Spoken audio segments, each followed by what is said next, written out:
Border కు కేవలం 100 మీటర్ల దూరంలో ఉంటుంది ఆ గ్రామం. సరిహద్దులో చీమ చిటుక్కుమన్న ఈ ఊళ్ళో అలజడే. అధికారులు సైన్యం ఇక్కడికొచ్చి వెంటనే ఖాళీ చేయాలని హెచ్చరించారు కూడా. అయినా ఇక్కడ వారు ప్రాణాల కన్నా ఊరే ముఖ్యం అంటున్నారు.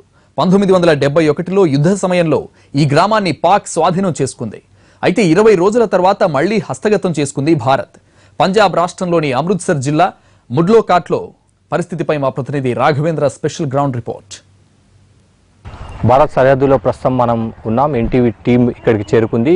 పంజాబ్ రాష్ట్రంలోని అమృత్సర్ జిల్లా ముల్లాకోట్ ప్రాంతంలో ఉన్న ఈ గ్రామం సరిహద్దు గ్రామం. ఈ గ్రామం నుంచి ఖాళీ చేయడానికి ఇక్కడ ప్రజలు ఒప్పుకోవడం లేదు. వారంతా కూడా ఇక్కడే ఉండి వారు వ్యవసాయం చేసుకుంటున్నారు. గ్రామం సంబంధించి కొంతమంది ఉన్నారు, వారితో మాట్లాడే ప్రయత్నం చేద్దాం. ఎందుకు వాళ్ళు గ్రామాన్ని వదిలి వెళ్ళపెట్టడానికి సిద్ధంగా లేరు అనేది తెలుసుకునే ప్రయత్నం చేద్దాం. सब आप बताइए, सरकार ने बताई गांव छोड़ने के लिए, आप तो गांव में क्यों आप गांव छोड़ना नहीं चाहते? सरकार ने तो सानू कहा भी गांव छोड़ने बारे भी पीछे चल जाओ, पर असी बोलिया भी पीछे नहीं जा सकते। साडा माल डंगर आ, छोटे छोटे बच्चे आ, पीछे जाके साडा मतलब नहीं गुजारा हो सकता। सरकार ने यो ही बोलिया भी सानू 5-5 मरले के प्लाट दिते जान, पिछे सानू जगह दी जाए। जदों कोई इहो जी घटना होती आ उस टाइम असीं जाके उधर अपना बैठ जाइए, सारे परिवार रल के, फिर साडा गुजारा हो सकता आ। इस तरह असीं पिछे नहीं जाके मतलब उठ सकते इत्थों। असीं अपना इत्थे ठीक ठाक इस वेले हुण इत्थे ही बैठे हैं। बाकी चलो मुश्किलां तो हैगियां ही बार्डर ते बहुत ज़्यादियां, ते जो हो रहा ठीक ही है।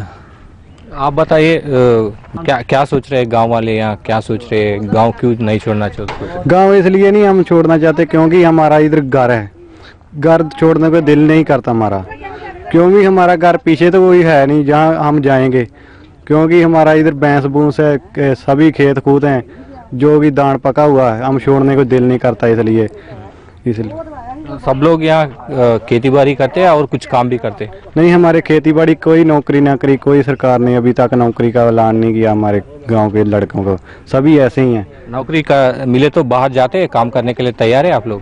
जो नौकरी मिले तो फिर हम काम करने के लिए तैयार हैं, नौकरी करने के तैयार हैं, क्योंकि पीछे मकान लेंगे हम अपनी तनख्वाह का।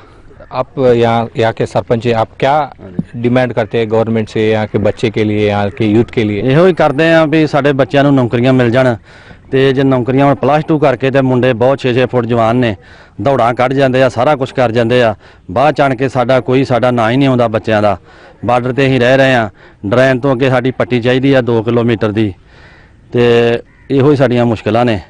ਤੇ ਇਹ ਜੇ ਨੌਕਰੀਆਂ ਮਿਲ ਜਾਣ ਤੇ ਬੱਚੇ ਨਸ਼ੇ ਪੱਤੇ ਤੋਂ ਬਚੇ ਜਾਣਗੇ, ਤੇ ਜਦੋਂ ਨੌਕਰੀਆਂ ਨਹੀਂ ਮਿਲਣੀਆਂ ਇਸੇ ਤਰ੍ਹਾਂ ਹੋਰ ਵੀ ਕਈ ਬੱਚੇ ਨੇ ਫਿਰ ਉਹ ਪੁੱਠੇ ਸਿੱਧੇ ਬੰਨੇ ਧਿਆਨ ਕਰਦੇ ਨੇ, ਤੇ ਸਾਨੂੰ ਮਤਲਬ ਇਹੋ ਹੀ ਮੁਸ਼ਕਲ ਹੈ ਸਾਡੇ ਬੱਚਿਆਂ ਨੂੰ నౌకਰੀਆਂ ਦਿੱਤੀਆਂ ਜਾਣ।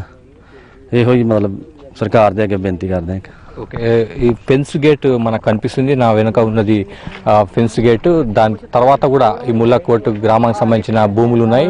ఆ తర్వాత ఉండేది జీరో లైన్ అనేది సరిహద్దు రేఖగా చెప్పవచ్చు. 1971లో జరిగినప్పుడు యుద్ధం జరిగినప్పుడు పాకిస్తాన్ ఈ గ్రామాన్ని ఆక్రమించుకుంది. చాలా మంది ఇక్కడ నుంచి అమృత్సర్ వెళ్ళిపోయారు. దాదాపు 20కి పైగా కుటుంబాలు ఇక్కడే ఉన్నాయి. దాదాపు 1971లో పాకిస్తాన్ ఆక్రమించుకున్న 20 నెలల తర్వాత మళ్ళీ భారత్ ఈ గ్రామాన్ని స్వాధీనం చేసుకుంది. అప్పటి నుంచి ఇక్కడ కొన్ని కుటుంబాలు ఉంటున్నాయి.